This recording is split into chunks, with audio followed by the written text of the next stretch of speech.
Bom, então vamos dar continuidade às nossas aulas e hoje a gente vai falar basicamente de eucariontes unimulticelulares, nessa e na próxima aula, na verdade. E a parte 3 dessa nossa sequência de aulas de evolução da vida. Bom, existem basicamente três grandes grupos de formas de vida no planeta. Existem três grupos.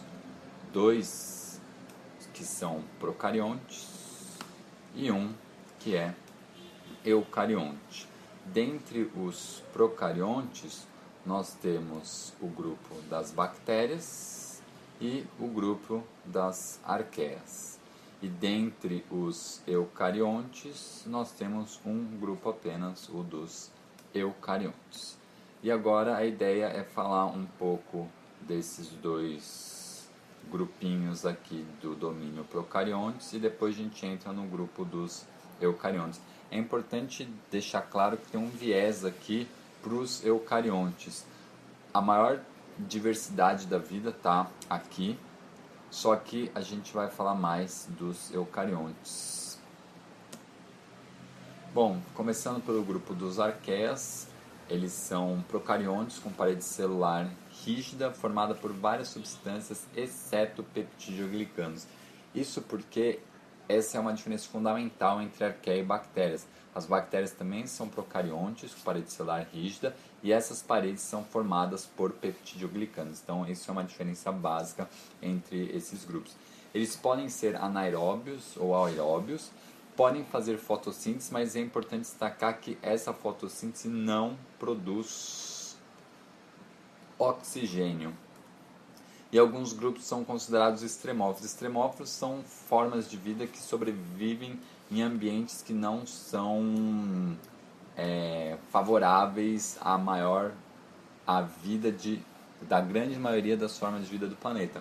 Então eles vivem em locais com águas com temperaturas muito elevadas, com pressão super elevada, com uma variação de acidez absurda, em locais com uma salinidade muito, muito elevada. Bom, esse grupo é importante porque eles são responsáveis pelo metano, que a gente extrai hoje na maioria das reservas naturais. Basicamente, eles realizam uma respiração anaeróbia, e nessa respiração anaeróbia eles liberam metano como produto dessa respiração.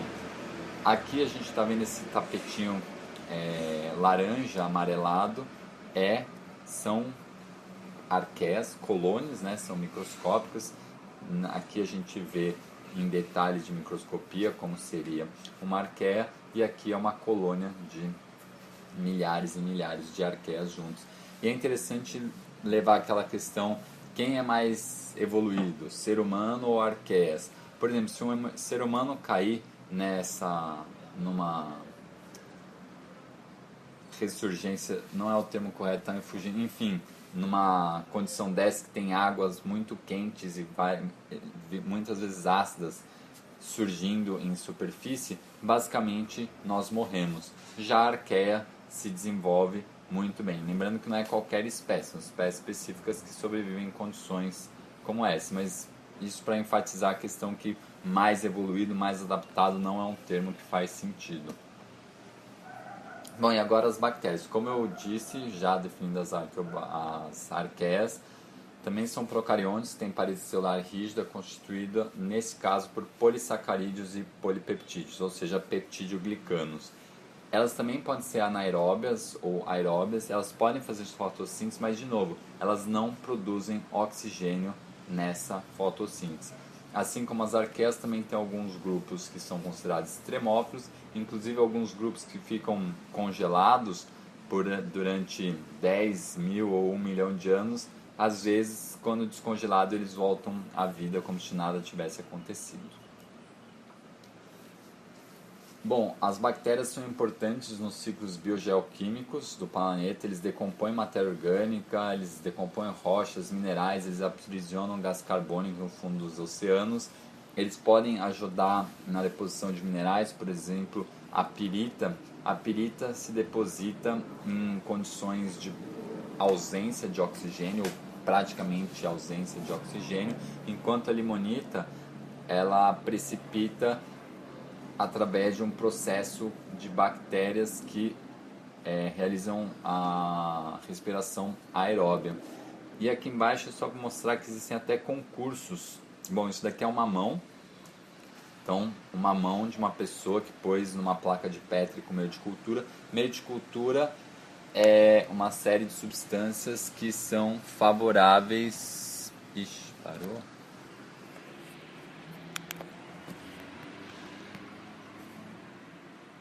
Ah, não, desculpa, pessoal, achei que tinha parado o áudio.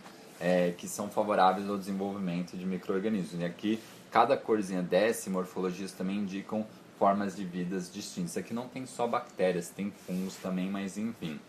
E tem até uma competição de quem consegue fazer a obra de arte mais bonita utilizando micro-organismos. Então aqui a gente vê neurônios se conectando e aqui tem essa belíssima obra de arte também que eu não sei exatamente o que representa.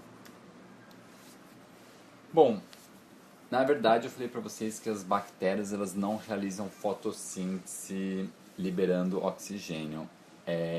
Na verdade tem um grupo particular de bactérias que faz isso, que são as cianobactérias. Então, para diferenciar o grupo que realiza fotossíntese e libera oxigênio, esse grupo é o das cianobactérias, que também são procariontes com parede celular rígida constituída por polissacarídeos e polipeptídeos. E a diferença básica desse grupo para as demais bactérias é que elas fazem a fotossíntese que libera o oxigênio. Eles também podem viver em áreas inóspitas, podem ser extremófilos e uma característica importante das cianobactérias é que em muitos casos são formados estromatólitos e os estromatólitos são encontrados no registro fóssil porque são estruturas biosedimentares bastante resistentes aos processos destrutivos do nosso planeta.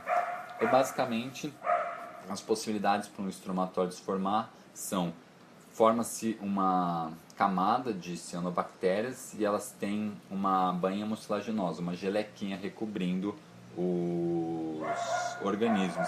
E nessa melequinha, nessa bainha mucilaginosa, se aprisionam sedimentos. Uma vez que essa camada de organismos ela ficar recoberta por sedimentos, elas atravessam essa camada, colonizam sobre essa camada de sedimentos, daí cai mais uma camada de sedimentos, fica aprisionada e esse processo segue ao ponto que você gera assim um processo estratificado. Outra possibilidade é que esse filme de micro-organismos altera a química da água em seu entorno e propicia a precipitação de sedimentos. Bom, as cianobactérias são fundamentais porque elas foram as primeiras formas de vida que liberaram oxigênio no planeta, que é fundamental para a existência de boa parte das formas de vida que existem. Então, se as cianobactérias não tivessem evoluído lá a partir dos seus 3,56 bilhões de anos atrás, a gente não teria o planeta na condição que a gente tem atualmente. E essas feições geológicas, as formações de ferro bandadas, indicam esse momento de oxigenação do planeta. Basicamente, a gente tem as camadas mais escuras, são camadas enriquecidas em ferro, e as camadas brancas são camadas mais pobres em ferro. Isso daqui está mostrando uma ciclicidade na produção de oxigênio. Na ausência de oxigênio, o ferro fica em solução no meio aquoso, mas na presença de oxigênio, ele oxida rapidamente e precipita. Então, quando o ambiente era redutor, ou seja, sem a presença de oxigênio, basicamente o que acontecia era o ferro em solução. À medida que foi sendo liberado oxigênio, esse oxigênio reagia rapidamente com esse ferro e esse material precipitava. Mas ao que tudo indica, esse processo foi cíclico. Tiveram pulsos de liberação de oxigênio e por isso que essas rochas mostram essas diferentes camadinhas.